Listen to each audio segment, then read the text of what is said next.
Pernahkah Anda bertanya-tanya, bagaimana perusahaan raksasa dunia bisa beroperasi di berbagai negara, meraup miliaran, tapi pajak yang dibayar ternyata sangat kecil? Rahasianya ada pada satu konsep penting dalam pajak internasional, bentuk usaha tetap atau BUT, dan inilah yang akan kita bongkar hari ini. BUT atau Permanent Establishment adalah titik krusial dalam pajak internasional.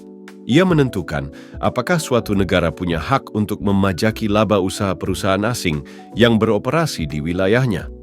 Secara umum, laba usaha hanya bisa dipajaki di negara domisili perusahaan.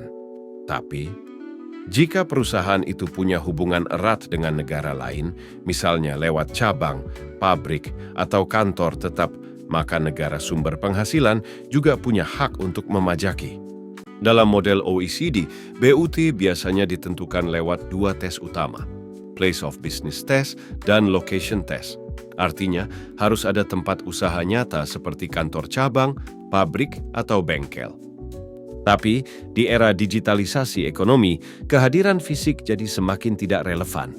Bayangkan perusahaan teknologi raksasa, tanpa punya kantor di Indonesia, mereka tetap bisa menghasilkan triliunan dari pasar digital kita.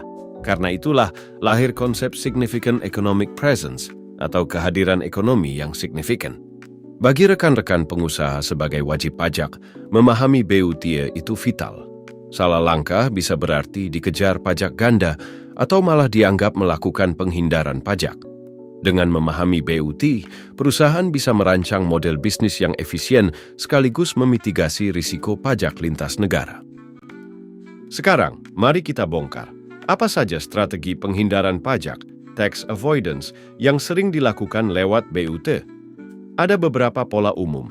1. Fragmentasi kegiatan usaha, yaitu perusahaan membagi aktivitas jadi unit kecil agar terlihat tidak signifikan dan menghindari status BUT.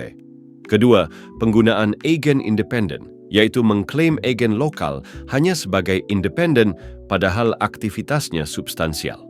Ketiga, pengalihan laba ke negara pajak rendah, yaitu laba yang seharusnya dipajaki di negara sumber dialihkan ke yurisdiksi dengan pajak rendah. Dan bagaimana cara mendeteksinya? Otoritas pajak Dirjen Pajak biasanya 1. Melakukan transfer pricing audit. 2. Melacak digital footprint transaksi. 3. Membandingkan data pajak lintas negara lewat Automatic Exchange of Information (AEOE). BUT bukan sekadar istilah pajak internasional. Ia adalah medan pertempuran antara negara dan perusahaan global dalam merebut hak pemajakan. Jadi, kalau Anda pebisnis lintas negara, konsultan pajak, atau sekadar penasaran dengan trik perusahaan besar, pahami konsep ini sekarang. Karena di era globalisasi digital, batas yurisdiksi pajak semakin kabur.